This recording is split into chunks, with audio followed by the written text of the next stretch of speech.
Duplicating quirks is an interesting concept to introduce, but almost nothing meaningful is done with it beyond pushing the plot forward. It exists mainly to explain why the Nomu have their abilities and to make Tamura Shigaraki nearly unstoppable. And that's it. The broader consequences of a technology capable of duplicating quirks are never explored. This kind of technology could completely change the world. It could be used to help people who suffer simply because they were born without a quirk, giving them some sense of normalcy or peace. It could also be used to replicate extremely valuable support quirks, such as Recovery Girl's healing ability. The story even establishes that this technology can copy some of the most powerful quirks in existence, including All for One itself.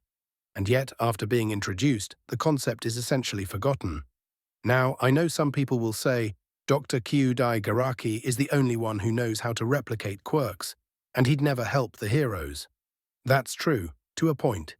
But the world now knows that this technology is possible, so it's not far-fetched to think it could be recreated without Garaki's direct involvement. After all, it only took him somewhere in the time period of a few decades to develop it in the first place. There's also the possibility that Garaki himself could be convinced to cooperate. His core motivation was always having his ideas acknowledged and properly funded. On top of that, I doubt he wants to spend the rest of his life rotting in a prison cell. Offer him immunity, reduced sentencing, or even improved living conditions, and suddenly cooperation becomes far more likely. Rebuilding the technology under strict oversight would be a small price to pay from his perspective. In short, the problem isn't that quirk duplication exists, it's that the story introduces a piece of technology this powerful and then refuses to deal with the consequences.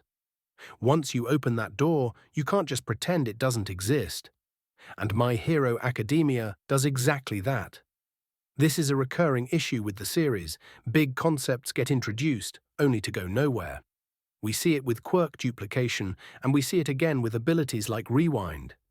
Even when the story does acknowledge the implications, they're usually brushed aside or hand-waved away, rather than meaningfully explored, which is quite unfortunate.